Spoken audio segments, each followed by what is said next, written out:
Estamos aqui para partilhar histórias com vocês. Casos assustadores, macabros, inexplicáveis. Outros nem tanto. Resolvidos ou por resolver. Mas o que todos têm em comum é a sua veracidade. São crimes reais, factos verídicos. Atenção, a realidade não se acomoda à sensibilidade. Ouvintes avisados. Olá, eu sou a Catarina. Olá, eu sou o Pedro, o teu portunhol de confiança, porque se não notaste no capítulo anterior, eu falo um português de pena. Yes. Exato. Estamos aqui mais uma vez esta semana para vos apresentar mais 2 casos ibéricos. Esta semana vai começar o Pedro, portanto, como vocês, para quem não ouviu o nosso primeiro episódio, o nosso trato aqui é nós não sabermos que casos é que estamos a falar, ou seja, eu vou surpreender o Pedro vai me surpreender a mim e hoje quem vai começar é o nosso Pedrocas, por isso, força nisso. Exato. Se me dás uma licença só, esqueci, eu vou pôr os óculos porque hoje a coisa está complicada. Peço desculpa. Ok. Yes! Bora lá. O meu caso chama-se Uma Marquesa Mata Hari. Ok? Adoro. Uma Marquesa Mata Hari porquê? Falamos da Margarita Ruiz de Lijori, Marquesa de Vilasante, Baronesa de Alcalá, Duquesa de Valdeáguilas e Viscondesa de La Mosquera. E mãe de dragões e Ai, todas as nossa, coisas. tem aí toda uma lista. Exato. Pronto. Ela nasceu a finais do século XIX, ela foi licenciada em Direito, falava vários idiomas e também tinha um título de enfermeira. Compartilhava a mesa a nível internacional com chefes de Estado, a nobreza e altos dignatários, ao ser ela um membro da alta sociedade espanhola. Ok? Então, um background sobre esta senhora, porque é muito importante. Ela foi espia na sua juventude, em Marrocos, ao serviço do general Miguel Primo de Rivera, onde salvou a vida ao general Franco, o ditador de Espanha, sim, 2 vezes. Uma vez conseguiu avisar o Franco de uma emboscada e na segunda, com os seus conhecimentos de enfermeira, parou-lhe uma hemorragia que podia resultar mortal. Que pena que ela parou essa hemorragia. Opa, que enfermeira espetacular. Exato. Nada, foi nomeada a certo ponto capitã honorária do exército. Ao voltar de Marrocos, foi-lhe pedido os seus serviços de espia também em Paris e na própria Espanha, para vigiar certos filósofos e pensadores suspeitosos para a força militar. Claro, aqui não queria gente com ideias, não. Exato, Tens de estar caladinho. Exato.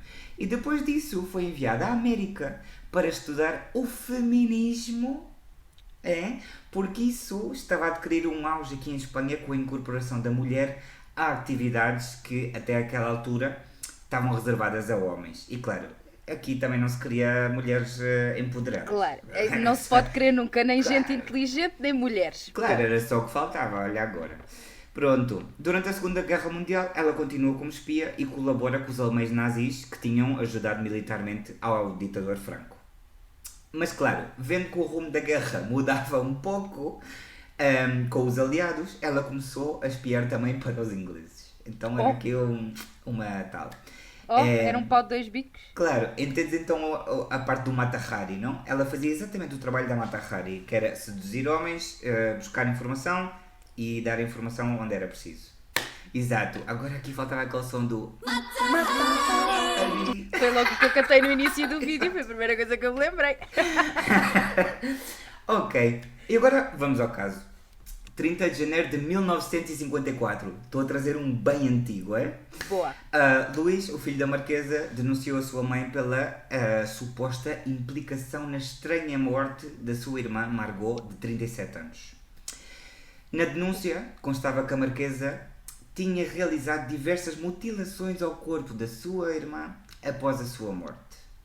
As suspeitas tinham que ver com que umas tesouras e umas pinças que estavam junto à cama onde morreu a Margot não eram nenhum médico, ou seja, eram realmente de propriedade da Marquesa. Sabiam-se que eram da Marquesa. Para ajudar um pouco ao caso, a Marquesa era aficionada à dissecção de animais quase de forma doentia. Ok? A Marquesa era uma mulher especial, rodeava-se de animais de estimação que ela tratava com muito amor e carinho, realmente. Que era para depois os disse. Exato. Depois, quando estes morriam, disseccionava-os sem problemas nenhuns. Tinha o costume de conservar em formol várias partes, incluindo o coração, a língua ou a pele, inclusive a cabeça de alguns. A cabeça completa de algum animal. Ok? Segundo o Luís, o denunciante, a sua irmã morreu no dia 19 de janeiro como consequência de uma leucemia. Ok? Quando a Margot faleceu, a Marquesa não deixou nenhum dos irmãos entrar no quarto. Só chegaram a ver o caixão fechado, já a caminho do cemitério. No cemitério, a Marquesa também não deixou que se abrisse o caixão, apesar dos imensos pedidos dos familiares que queriam ver a falecida. Ela não deixou, também. Luís entra no quarto da irmã, já depois do enterro, e encontra também uma faca e uma tábua de cortar carne. Yep.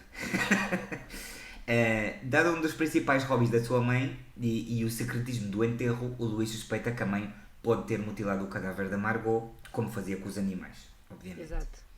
Um tribunal de Madrid inicia a investigação das acusações. Já com a ordem judicial, a polícia levou a cabo um registro da casa da Marquesa, na Rua Princesa. Connect. E este é o texto que ficou registado na ata da inspeção. Passo a citar.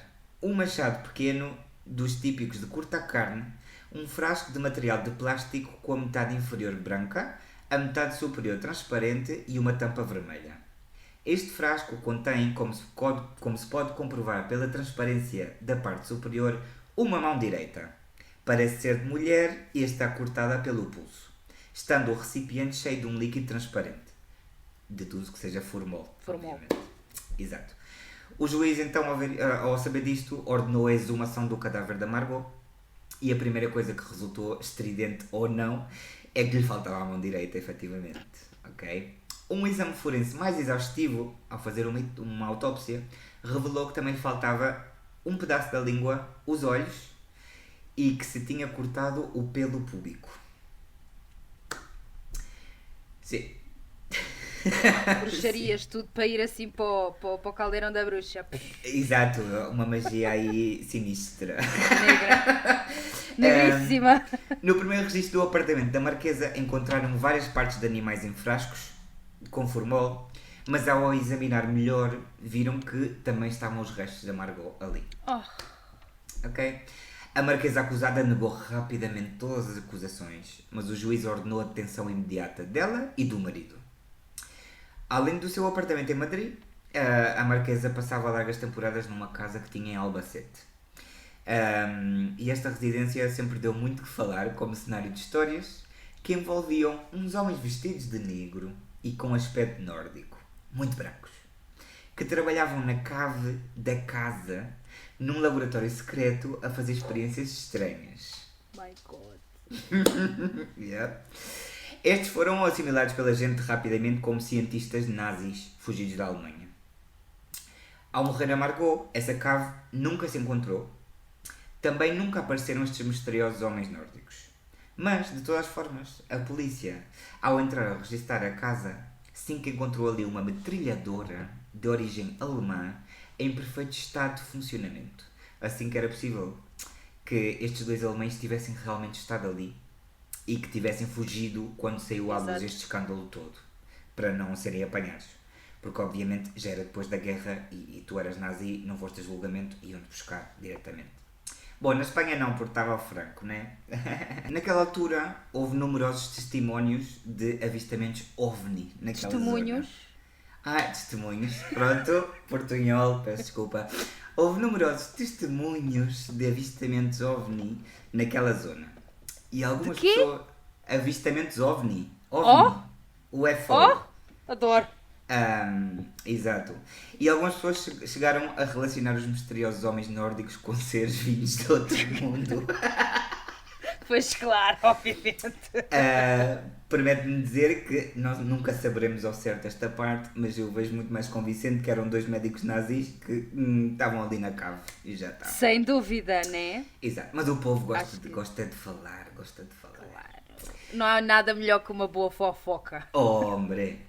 E nada, 7 anos depois, a Marquesa e o seu marido foram a julgamento, mas nunca foi possível provar que eles tenham sido os autores da morte da Margot. De todas as formas, isso não era o problema principal aqui, obviamente, que o problema principal era o que ela fez ao cadáver. Exato. Então, não era o problema principal, até porque a autópsia corrobora que a filha da Marquesa faleceu como consequência do... Não, até há mais hipóteses, como é um caso tão antigo, a informação é um bocado... Ok. Não pela minha parte, senão realmente por o que escreviam, porque havia várias fontes. Então, uma fonte diz que tinha morrido como consequência de uma hemorragia cerebral e outras fontes dizem que foi por uma infecção pulmonar ou de leucemia. Ok. Pronto. Depois também foi há muitos anos, é normal a coisa ficar assim ali um bocado... Claro, exatamente, ou seja, eram outros tempos. Exato. E já está. Ou seja, o assassinato foi adicionado à causa contra eles porque sim, porque lhes apeteceu, já está. A Marquesa foi sim acusada de cometer um delito de ultraje a um cadáver e perigo contra a saúde pública, ao que ela respondeu que os restos encontrados no seu apartamento, como a mão, por exemplo, eram somente lembranças da sua filha morta. Tipo, que tu vais a Sevilha e compras um recuerdo para meter no frigorífico, sabes? Assim. Olha, trouxe-te um imã para o frigorífico, toma! Toma uma mão. Exato. A Marquesa e o marido foram sentenciados a uma sanção monetária e à reclusão durante 10 anos no sanatório psiquiátrico penitenciário de Carabanchel, em Madrid. Nunca se soube certo se eles estavam realmente loucos, mas há luzes. Deduz-se, não é? Talvez uma alta percentagem Claro. de loucura.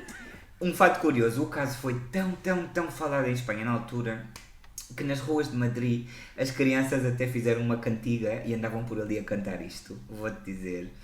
Era así. En la calle Princesa vive una vieja marquesa con su hija Margot, a quien la mano cortó. Moraleja, moraleja, esconde la mano que viene la vieja. É brutal. Ou seja, adoro. Vou traduzir em português para quem não entenda. Na Rua Princesa vive uma velha marquesa com a sua filha Margot, a quem a mão cortou. Moral da história, esconde a mão que vem aí a velha. Ou seja, é brutal. Isso está muito bom. Adoro que tenham feito um little jingle da situação toda. Isso é espantoso. É brutal. Pronto, Isso é tirar proveito de uma má situação. Claro, a rir-se da desgraça alheia. Quem não gosta disso? Quem não? Não é? Quem não? Pronto. Por que não? Uma teoria que se baralhou na altura para explicar as amputações, atenção aqui é quando a coisa se torce aqui um bocado, é que provavelmente podia estar relacionado com essas experiências estranhas que supostamente se faziam na cave da casa de Albacete, porque a Margot viveu ali na casa durante uns bons anos e só depois é que se foi embora. Ok. E foi que as amputações tivessem algo a ver com algum tipo de doença ou agente químico ou vírus que pudesse ter matado a Margot, ok? Poderia ter sido que, para evitar uma investigação, a sua mãe lhe amputasse a mão, a língua e lhe tirasse os olhos, ok? Porque provavelmente seriam zonas afetadas por alguma coisa. E, claro, lembremos que 2 alemães nazis podiam estar a fazer experiências numa suposta cave nessa casa de Albacete, ok? Exato. Se algum dia foi feito um exame científico a estas partes do corpo da Margot depois de estar em formol, nunca foi sabido por ninguém. Não há registro. Ok? Então, aqui já quase no fim, a Marquesa chegou a sair do centro psiquiátrico e refugiou-se na casa de Albacete. Realmente. Que bom. Vamos voltar para o laboratório. Exatamente. Declarava a sua inocência em tudo, insistindo que tudo tinha sido uma montagem dos filhos dela para a incapacitar e para ficar com a sua grande fortuna que ela tinha. Então mas calma, há bocado ela cortou a mão e tinha coisas que era para guardar recordações, agora já é os filhos que estão a acusar, ok? Ela quando saiu do psiquiátrico tinha uma nova versão mais... Teve tempo para pensar, teve 10 anos para pensar numa versão melhor. Exatamente, Pronto. para conseguir ali criar uma história nova, né? Claro, incluso ela diz numa entrevista, atenção, isto é mesmo língua de marquesa, adoro o que ela disse. Como é que eu ia profanar o que eu mais queria neste mundo, que é uma filha minha? Você acha que se eu lhe tivesse cortado a mão como uma relíquia, ia pôr a mão num frasco de plástico? Eu tenho guarda-joias de prata, eu tenho caixas muito valiosas. Adoro. Eu sou rica! Sabes? Um frasco de plástico, Um frasco de querido. plástico, Não. por amor de Eu Deus. tenho caixas de joias, por amor de Claro. Deus. De prata, de prata. Prata. E acaba a entrevista a dizer: se pretendiam mostrar que eu estou maluca, não conseguiram. Ah, não. Amiga, um pouco sim. Não. A Marquesa morreu pouco depois, porque já tinha saúde bastante deteriorada. Tinha 79 anos e estava completamente arruinada e sem dinheiro nenhum. Pois, claro. Eu acho que até foi por isso que ela voltou para a casa de Albacete, porque era uma casa que vinha dos seus pais. Então era algo que ela tinha. Exato, Não era teve dela. que se desfazer disso, exato. Exato. Foi enterrada no mesmo cemitério que a Margot. De facto. Ok. Ok, então, para terminar, no meu caso, cometeu a Anitta um crime? Sim, a Anitta profanou um cadáver e também cometeu o crime de contribuir a uma ditadura militar com a sua arte de espia e cometeu o gravíssimo crime de salvar a vida Salvar duas um vezes ditador. ao Francisco Franco, que perpetrou uma ditadura durante 36 anos em Espanha, que O que deixou essa ao mulher redor... podia ter evitado. Exato, que deixou ao redor de 150 mil mortos pela repressão deste Nossa. senhor. Não sei se lhe chama senhor ou palhaço diretamente, mas pronto. Como a gente diz aqui, só para deixar um aponte, Franco tiene el culo blanco. E pronto, este foi o meu caso. Eu espero que tenhas gostado, porque realmente Gostei, foi adorei. um caso que eu tive que meter muita investigação nisto, tive que consultar milhões de artigos para conseguir construir a história realmente como ela era. Não, tiveste muito bem, gostei sim senhora. Gostei sim senhora. Histórias de gente louca é sempre É o bem-vindo. melhor, claro. Eu pensei, não vamos falar de mortos, sim, mas vamos falar de uma pessoa que morreu por causas naturais. Agora, o que acontece depois já é outra história. Já é outra coisa, Claro. exato, já é outra história. Exato, também é um crime, não passa nada. Pronto, e estou com muita vontade de escutar o teu.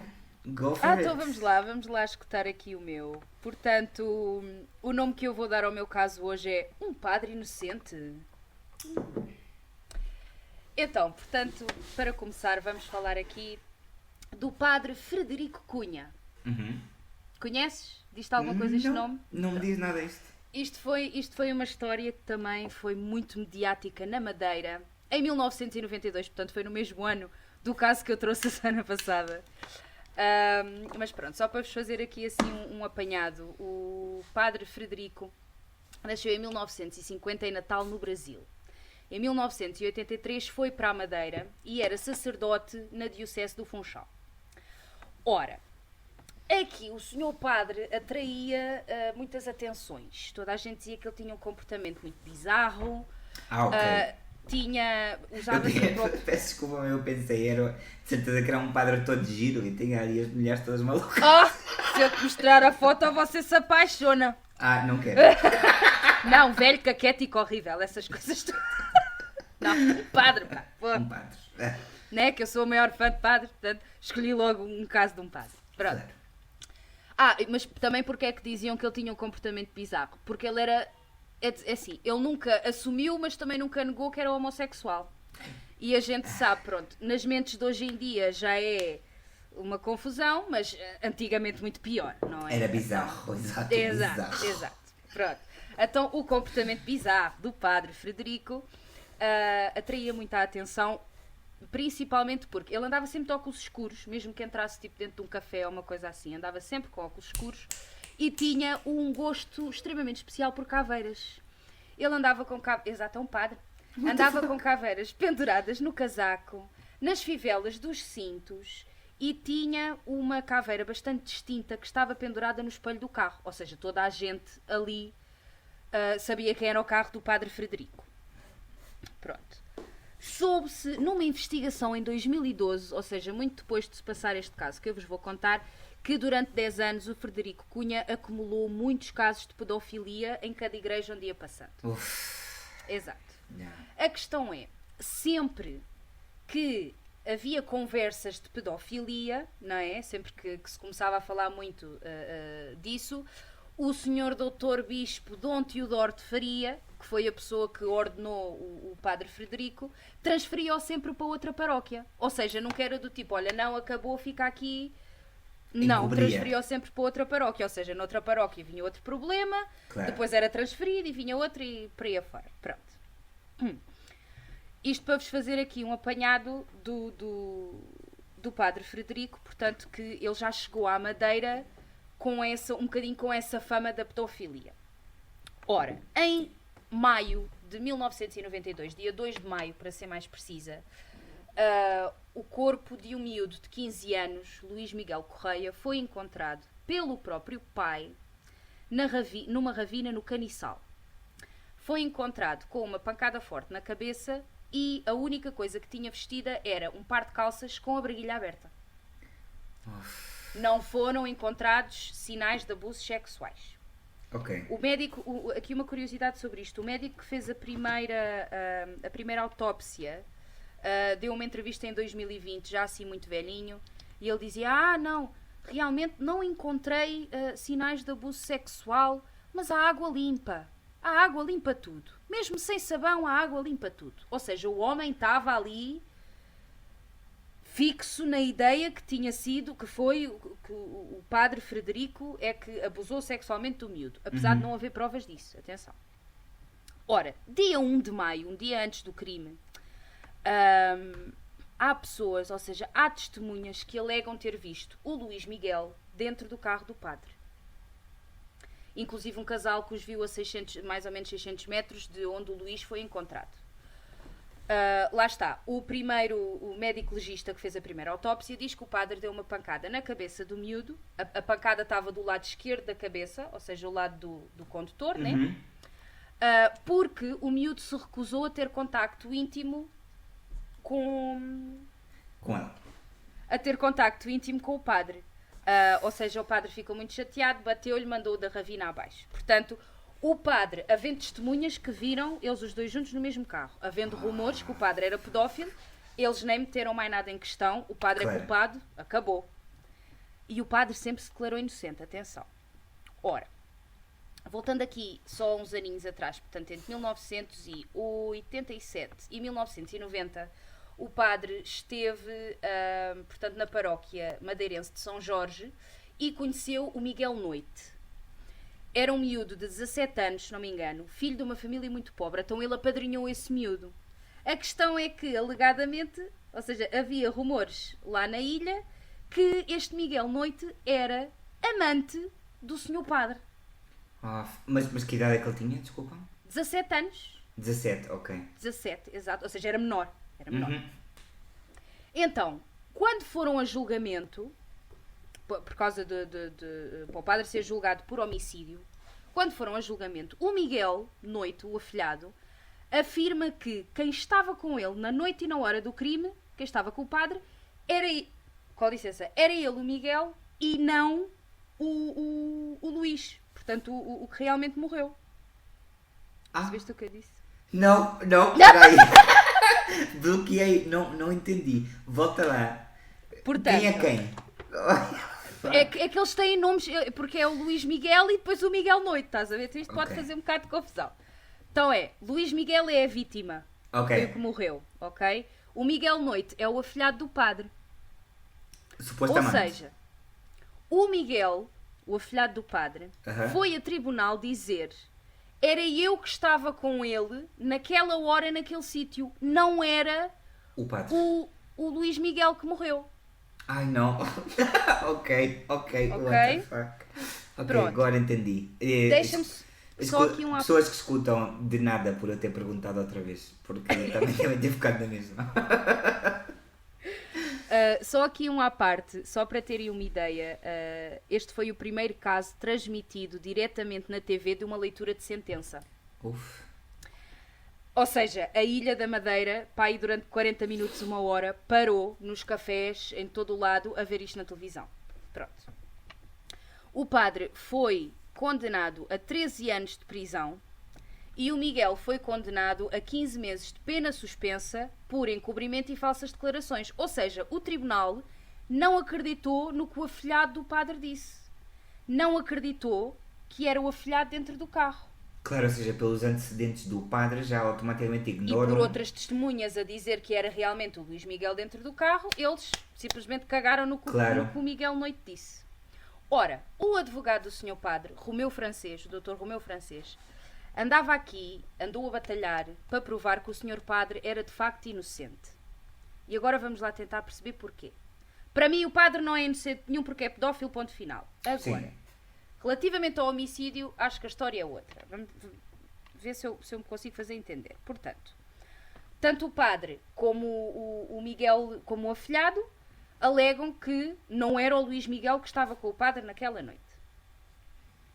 Segundo, testemunhas que viram o afilhado do padre com o padre no carro naquela noite, tarde do crime.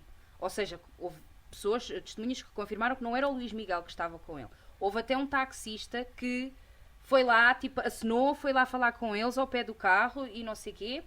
O dono de um salão de jogos lá da zona diz que viu o Luís Miguel, aí mais ou menos entre as 7h30 e 8 horas, com uma mochila de ganga no salão de jogos. Ou seja, as 7h30, 8 horas foi a hora do crime. Exato. E o rapaz, o dono do salão de jogos, diz que viu a vítima lá durante a hora do crime. Foi a última vez que o Luís Miguel foi visto, foi nesse salão de jogos, e a mochila dele nunca foi encontrada. Agora atenção, porque estas testemunhas que foram a tribunal tentar defender o padre, as declarações destas testemunhas foram declaradas como pouco credíveis, ou seja, não foram aceitas em tribunal. Meu Deus, mas tipo, se tu tens aí 5, 6, 7 a dizer, a apontar para uma direção, tu, por causa do passado de uma pessoa, já estás a apontar noutra. Exato, diretamente. mas foi isso que o tribunal fez. Portanto, o tribunal descartou todas as provas que poderiam ilibar o padre. Claro. Depois, não havia qualquer tipo de vestígios do Luís Miguel no carro do padre. Nada.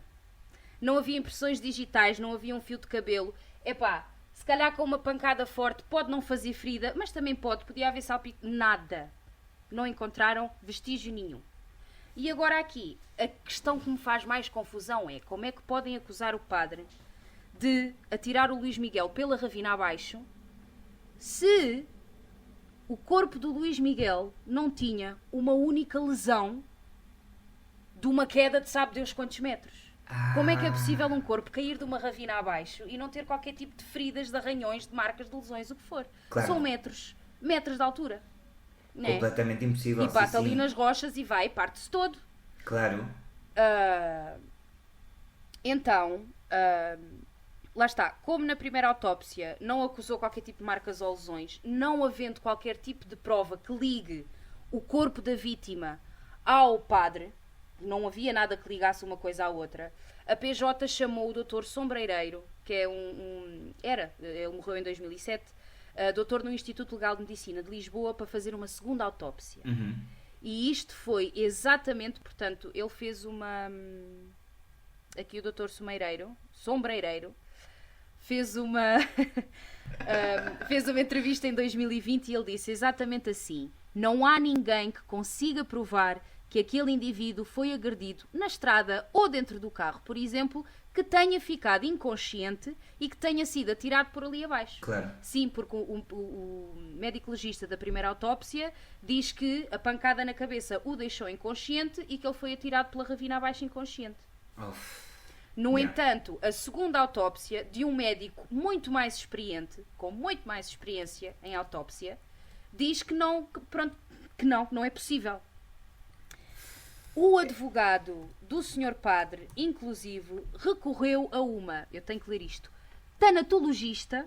Uau. Portanto, é o estudo científico da morte, e esta pessoa confirmou que não havia qualquer tipo de lesões da queda. Claro, então Ok. o corpo foi depositado ali. Exato.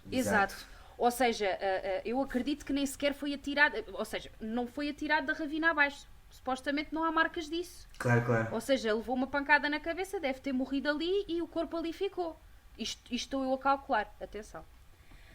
Nisto, a mãe do senhor padre, que eles eram tipo unicarne, a mãe do senhor padre, tentou recorrer a tribunal novamente para apresentar então estas novas provas para ilibar o padre, mas o tribunal nunca aceitou. Nunca. Nenhum dos especialistas, nem o doutor sombreireiro, nem a tomatologista, nenhum deles foi chamado a tribunal. Ou seja, estas provas não foram sequer aceites em tribunal. Claro. Foi do tipo, não, ele era pedófilo, 2 ou 3 pessoas. Está bem que 7 pessoas viram que não era, mas como 2 ou 3 pessoas achavam que era o miúdo e ele era pedófilo, o padre vai preso e acabou. Ponto Claro, final. exato. Ou seja, Nem lhe já, deram o benefício da dúvida. já há um juízo... Se ele devia estar preso por pedofilia, na minha opinião devia. Não deveria estar preso por homicídio. Claro. Agora vem aqui a parte engraçada da história. Uf. Portanto, em 93 começou a pena do senhor padre Frederico. Em 98, 5 anos depois, ele teve a primeira saída precária. Ou seja, que uns diazinhos em casa. Sim. Essa saída foi durante 8 dias. E o que é que aconteceu? Aqui é que tu consegues perceber que a nossa justiça portuguesa é do caraças. Porque virou-se para o senhor padre e disse assim, olha, vá lá passar 8 diazinhos a casa. Mas se quiser dar um passeio até ao Brasil, vá. Não, a sério. Não lhe disseram diretamente isto, mas o que é que aconteceu? O homem fugiu para o Brasil. Claro, obviamente. Durante aqueles 8 dias de saída precária, o homem fugiu para o Brasil. Então o que é que se passou aqui?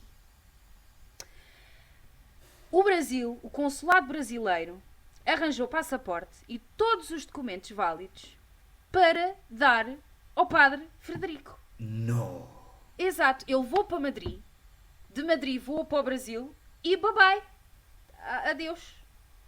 Portugal ainda foi pedir justificações formais ao Claro. consulado brasileiro, do tipo, mas porquê é que vocês estão a dar um passaporte válido e documentos válidos para esta pessoa viajar, tendo em conta que esta pessoa está presa? Que resposta é que a gente teve da parte do consulado do Brasil? Absolutamente nenhuma. É claro, estava à espera, o silêncio, exato. Nada, exato. Ou seja, a Portugal nunca teve nenhuma resposta, o que significa que desde 98 que o padre está lá no Brasil.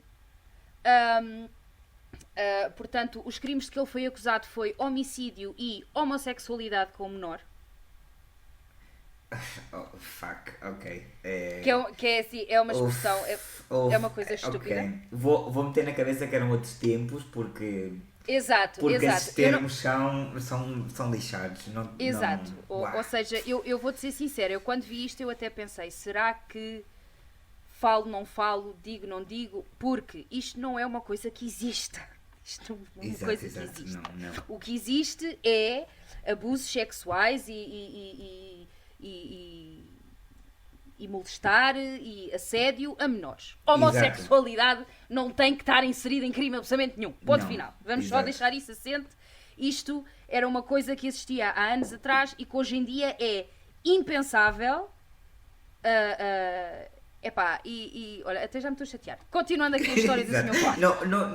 Não vamos entrar por aí que isso são assuntos para não outra altura. aqueçamos o corpo porque a gente É. chateia-se aqui os dois já rapidamente com isto. Exato. Pronto, exato. Mas pronto, ele foi acusado destes crimes que prescreveram em abril de 2018. Então, na bem. entrevista de 2020, ele diz que se considera inocente do homicídio.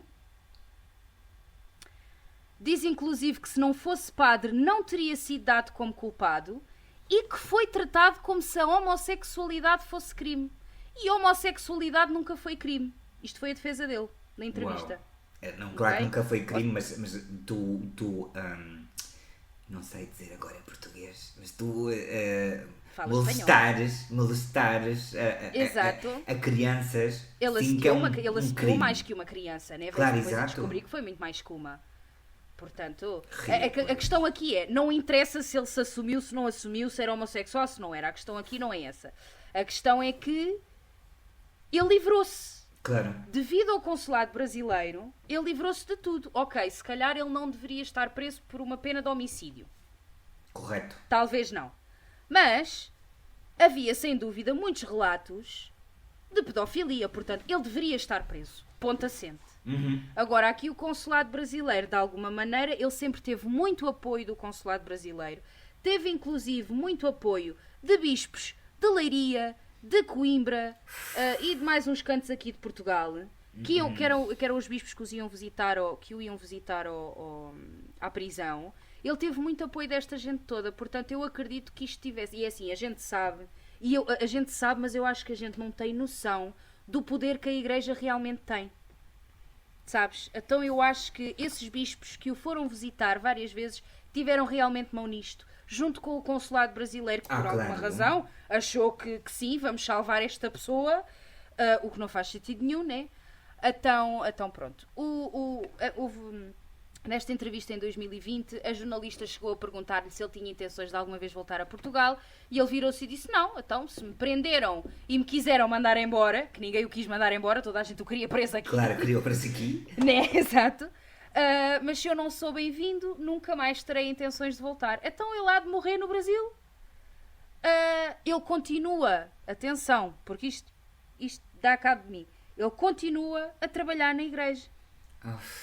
Sabes o que é que era mesmo do caraças? É que todas essas crianças que agora são adultos, que nesse tempo foram molestadas por este senhor, viessem agora falar, porque assim podia-se abrir um novo caso, Portugal podia pedir a extradição deste engendro da sociedade para Portugal e metê-lo na prisão, ainda que ele tenha 80 anos, que se lixe, porque não era mal pensado, não. Mas deixa-me dizer-te que, Cláudia, eu não sei se estás a par das notícias da atualidade aqui em Portugal, mais ou menos, mas há uns meses para cá tem havido muitos padres a serem acusados de assédio sexual, ou seja, por malta tipo da nossa idade, estás a ver, claro, e mais velhos que nós, portanto nos seus 30, 40, 50 anos, a acusarem padres, ou seja, a acusarem as pessoas que lhes fizeram mal quando eram crianças, e ninguém quer saber. Eu posso-te até dizer que eu vi, já não sei se foi ontem, nas notícias, um padre que foi fazer queixa de 12 padres. Esse padre que fez a queixa dos outros 12 foi retirado da igreja. Ok. E os outros 12 padres estão ali a dar missas. Claro. Têm toda a moral para dar missas, não é? Portanto, de qualquer maneira, não sei se valeria a pena, nesta merda desta justiça deste país, não sei se valeria de toda a pena essas pessoas tentarem fazer alguma coisa. Saírem e falarem, claro. Porque é assim, imagina, é óbvio que a gente nunca deve desistir, não é?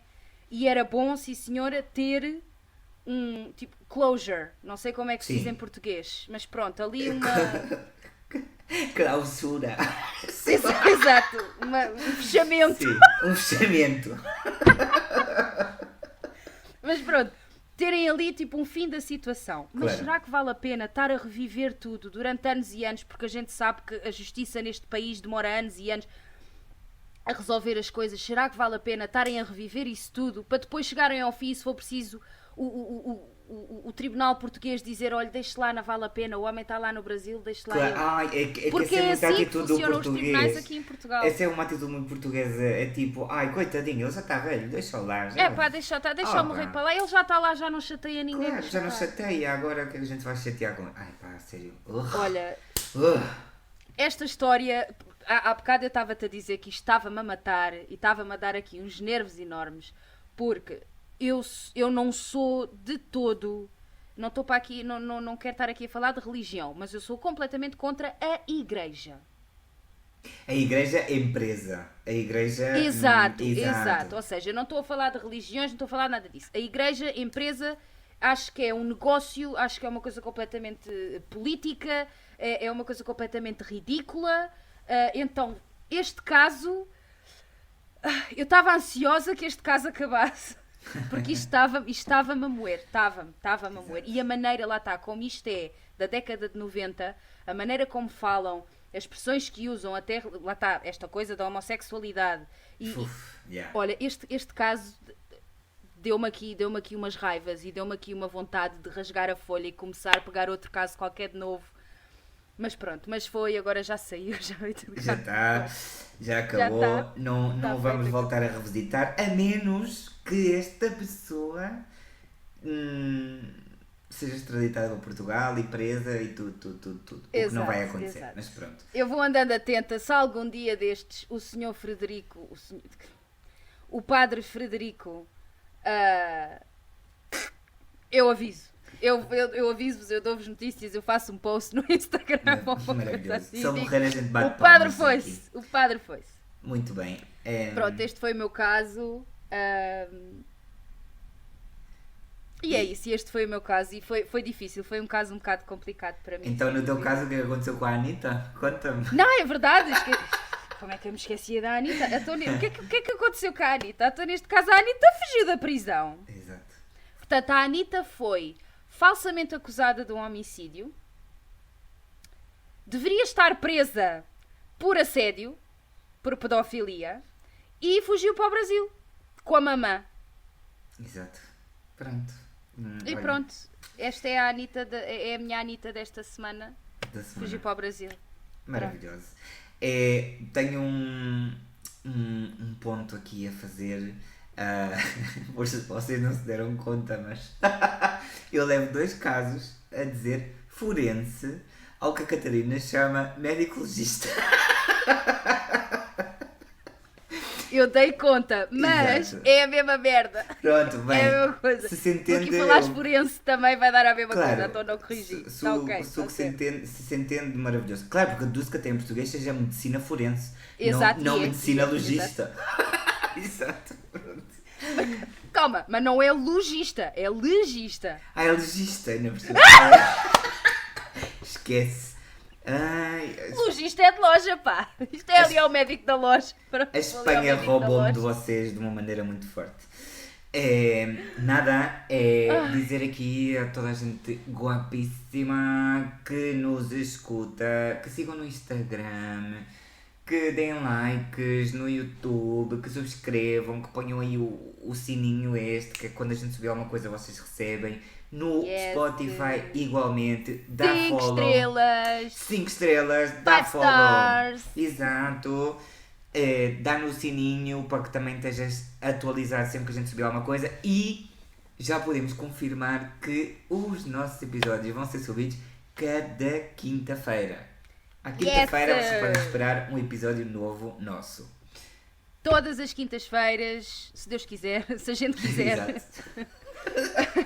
Se o corpo deixar, se a vida, Exato, se a se a vida logística da permitir. coisa correr bem e tal. Exato. Não sei se já repararam, mas o HD aqui já melhorou um bocadinho. É. Pode ser que para o terceiro episódio ainda haja aqui um hub. Isto são as vossas views no YouTube, já estão a entender a Exato, qualidade exato. aqui Mas- da cena. Deixa-me dizer que estou muito feliz e sei que partilhas essa felicidade comigo, porque a gente em 24 horas conseguimos 80 visualizações no YouTube. Verdade. Para dois Zé Ninguém é bom, é Exato. ótimo, é muito, né? Ou seja, o que eu te disse diretamente foi: eu não tenho 80 amigos. É E verídico, assim, é verídico. Eu e tenho uma assim. mensagem do Pedro a dizer: eu não tenho 80 amigos, quem é esta gente toda? Exato.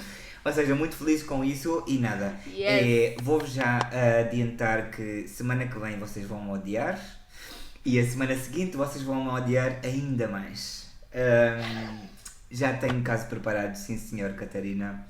Agarra essa cadeira porque Yes. vêm curvas muito, muito fortes. E este é um caso, ainda por cima, estou aqui a dizer para os meus amigos, não 80, espanhóis, que realmente escutam o nosso podcast também, porque graças a Deus tentam perceber um bocado de português. É um caso que nem vocês, espanhóis, conhecem profundamente. É um caso que fui mesmo buscar uma investigação detalhada disto e eu prometo deixar-vos a todos com a boca no chão aberta. Yes.